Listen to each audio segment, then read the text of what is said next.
Hello, my name is Niyitegeka Alphonse, a student at New Hampshire University. Today we are going to talk very interesting things, so keep in touch. So this video will be talking about the story. I'm going to see if the story, during the findings that I got from the story, I'm going to check if the story has passed in vain text, and I'll be discussing whether or not each story has met each of the criteria of credibility and the validity grade.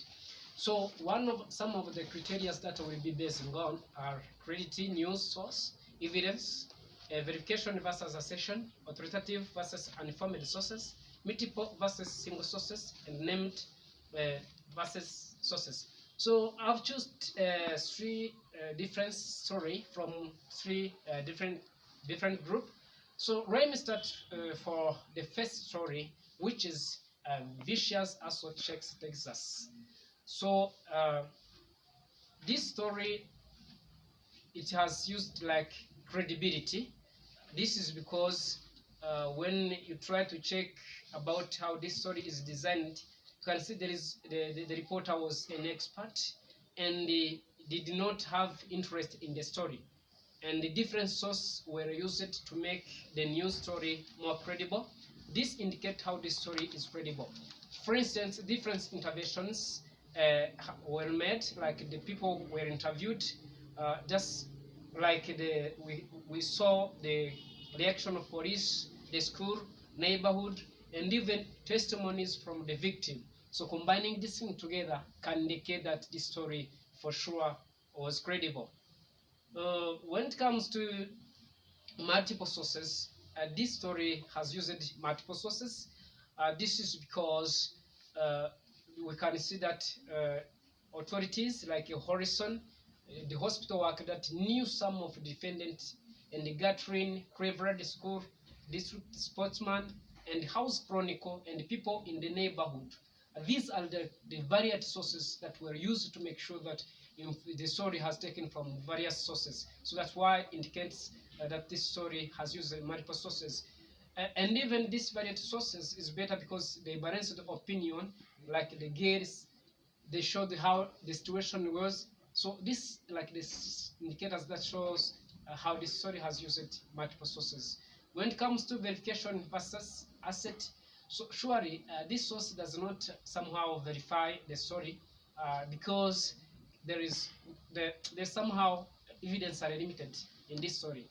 This is because some people were using their opinion while witnessing. For instance, the residents in the neighborhood were saying that the victim had been visiting various friends there for months.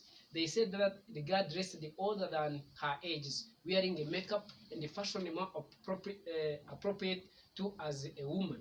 So this is like their opinion for sure. They don't have the evidence to back up this data so that the people can believe this information.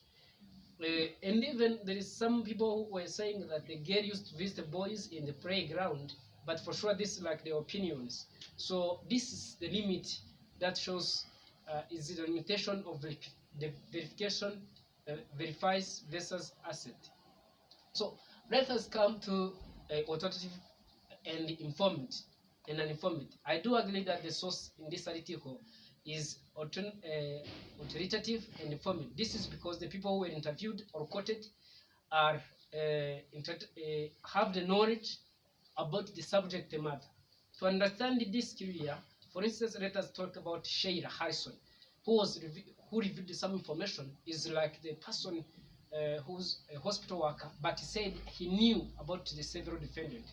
And the Houston Chronicle, who was interviewed, had a knowledge to the issue and cited a picture and a video proof that indicated that he's able to show every clear evidence because he knew the information about the subject matter. This goes hand in hand to affidavit because also he provided information and he combined them with the video provided by Chronicle. So when it comes to if to see the source is named or unnamed, this source is named because we have the author, and also apart from the author, the people were quoted and interviewed were named. For instance, Sheila Harrison, were named, Gatrin were named, Chronicle were named, and other sources. So this shows that the source is named.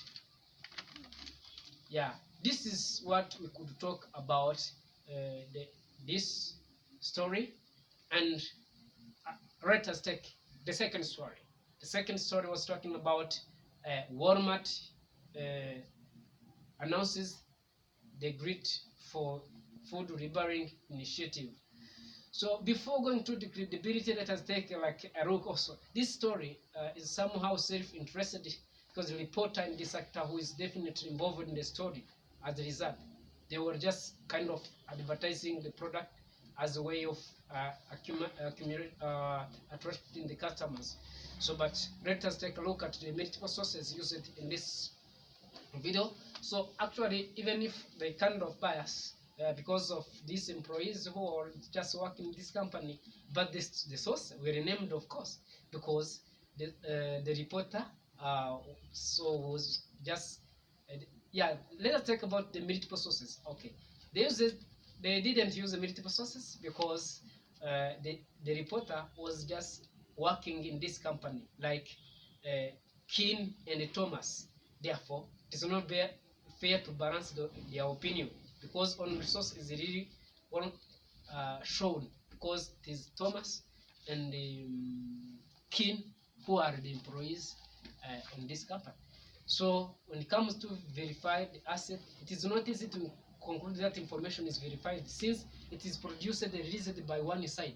Checking well, this video, they are not testimonies from customers and other people as well. So they were acting like in their behalfs, but for sure, we should not conclude that they know the information really about the workplace. And it is more biased. This is because it was produced by the beneficiaries. So when it comes to authoritative and informant, this article is authoritative and informant despite of the using the employees of this company, because Keane, who acted as an expert of nutrition and food, has the knowledge about the subject matter, and even Thomas applied, and even this applies to Thomas, who has the knowledge to the subject matter, who was just specifying the information, but then they are just the beneficiaries of the story. So coming to see whether the source is named or unnamed, depending on how the story was created, the source is named. This is because Keane, who acted as an expert, was named, and Thomas acted telling the witnesses about the products and how the customers, her mother, were just experiencing this kind of product. So shows that this story is named. So when it comes to credibility, I do agree that this story is not credible. On my opinion, this is because on the side of the source, you cannot know if it is credible. First of all, the information has different source. If information has different source, is where you can say that this information is credible. But you can easily check on this story. The information was this reporter who are beneficiary of the information. They are just telling them. They are telling us about their information, their ideas, but it's not credible because they should be biased. So this you can confirm that this story is not credible for sure. So let us take a look to the next one, the story of which is grief and protest for shooting of teenager. So this is the story when it comes to check whether it is independence versus self-interest. Let me take a look at this also. There is no self-interest in this story because the reporter has balanced both sides. Other words, a reporter does not have the position. He strived for searching different angles so that he can provide or fully inform the audiences. So when it comes to multiple sources, this story is a good role, the good model of using multiple sources. This is because the reporter of the news used different sources to inform the audience. This is because different people were used while commenting on this case. For instance, there is Chief Barima, elected officials, advocacy groups, Mr. French, Esther Hollywood, president of NASP, and Rui County, and so forth. This shows that these named sources should indicate that this person used multiple sources to inform the audience. So let's let us also the verify versus asset. Undoubtedly, this news is verified. In added value, it was written by two persons, I mean reporters. They should not be biased. Let us see the reason why. They are witnesses who were on the field when the case was happening. It means that there are people who are demonstrated in the news to clarify verification of this news. For instance, those people include the chief, Belma, elected officials, advocacy group, and Mr. French, Esther Hollywood, and the president of NACP, and Ruiz County, and so far. These are good indicators that show that the story is verified. So when it comes to authoritative and informant, this news for sure it is authoritative since it was written by experienced persons. For instance, Central Rui County has the knowledge about the case since he came after the struggle of the officer guns. And the chief of Beriman also uttered the genesis of the case because he has the knowledge about the case. Also, Mr. French was tackling different angles in order to get detailed information to the case and so far. So these people are very knowledgeable and they are they expertise to the subject matter. So when it comes to see if the story is named or unnamed, all the sources are named. This is because people who were interviewed are named. Their title, their rank. For instance, when we say Chief Berima, exactly you get to know. Elected officials and the advocacy group, you get to know.